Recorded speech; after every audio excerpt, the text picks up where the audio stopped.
Assalamu alaikum warahmatullahi wabarakatuh. Akkam jirtan hordoftoota keenya qaqqaalii warroota maatii nu taatanii nu jajjabeessaa jirtan yaada nu hiraa ammallee akkasuma nu jajjabeessaa isiniin jenna. Har'a waan ajaa'ibaa takka waan namni hundi itti fayyadamuu barbaadu nama hundaatiifuu gaarii takka hojii ilaalla jeetiin qabadee dhufe barumsa ajaa'ibaati. Mee anuma hordofaan isiniin jaa maatii yuutuuba keenyaa subscribe nu godhaa. Karaa TikTok ini maatii musaa nu jajjabeessaa viidiyoolee barnoota warraa baratan hunda daleennee finnee isin bira jirra. Viidiyoon barumsi har'a qabadee dhufe kana fakkaata. Akkamitti Itoophiyaa keessatti onlaayinii fayyadamna karaa firii ta'e karaa bilaash osoo qarshii takkan kafallee warrootan waayifaa qabanis nama jiranii akka daataa fayyadamanii nama jiran jeetii yaada. Daataa dhaba akkamii fayyadamna Itoophiyaa keessatti kan jiruun qabadee dhufe. Karaa appiileen bilaash daataa offlaayinii fayyadaman. Without money, without payment qofaltiin malatti dalagan ni jiran garuu eessatti dalaganiidha jettee dabaafachuu qabda. Kan online irra jirus Suudi Arabiyaa keessa malee dalagan kan Itoophiyaa keessa dalaguun qabadee isinii dhufanii isinumaan hordofnaan karaa sirrii ta'een akkamitti akka daleessiftan isteeppii saamta. Appichaa bakka irraa buufattaniin isin garsiisaa yoo qabaachuu baattanillee as dhuftaniiti appicha buufachuu fi appichaa isin garsiisu pilaastoo irra ni seentanii bakka sarchii jiru tanarratti bakka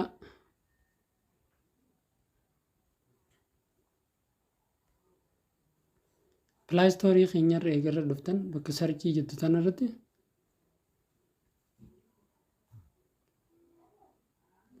bakka sarchii jettu tanarratti maal jettanii barreessitan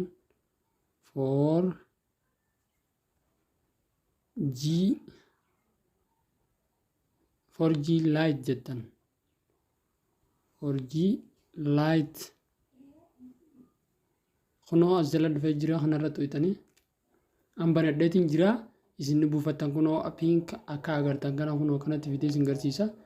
Opening banadheetiin jiraani maaliif banadheetiin jira achirraa install godhattan kunoo appicha keessa seeneetiin akkaataa itti fayyadama isaa isin garsiisa karaa salphaa ta'een na hordofaa.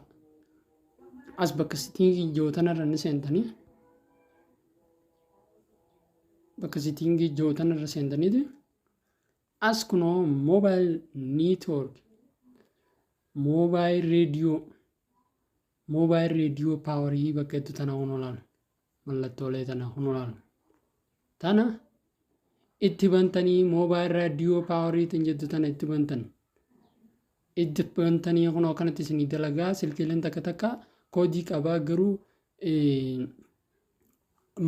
mobile radio powerii kanatti bannaan akkasitti isiniif dalagaa as jalatti kunoo networkii tafeetanii jijjiirrattanii networkii as jala ni jirti asirra ta'utaniiti irra deemtanii networkii bakka irraa jijjiirrattanii isin garsiisa.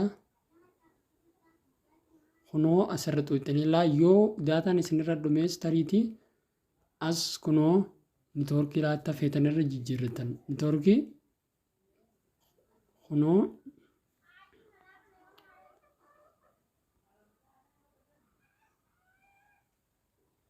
kunoo bakka tuqaatanatti uytaniiti akkasii daawwattoota kiyya kunoo bakka tuqaatanirratti tuqaaftaniiti immoo kunoo networkii akkana jijjiirratan tun hundarratti laayiti TDS laayiti akkana irra ol deemtanii hedduu jira networkiilee kunoo haala kanaan akkasii jijjiirratanii isin yoo isin didee tariitii karaa biraatiinis karaa tokkoon kana isteepiin jalqabaa kana laal kajalaa kana enable DSD kan jiru kana gonkumaa irraa hin cuftan.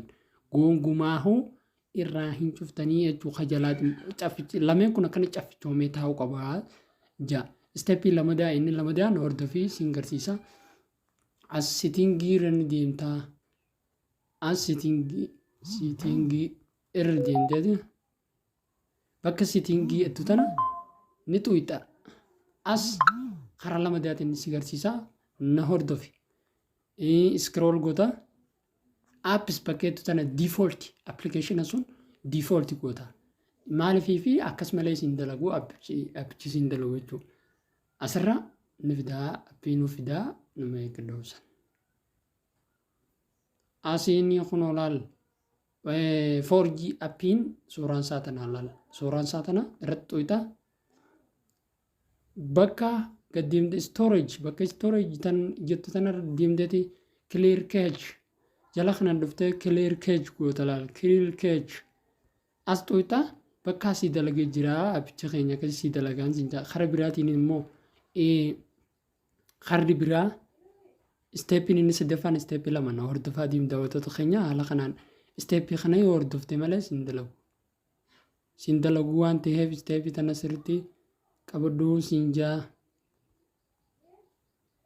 irraa deemna steepii sadaffaatiin sigarsiisa karaa kanaa USDD silkii teenya akka nama gadhaamsuu gootee jabeessita.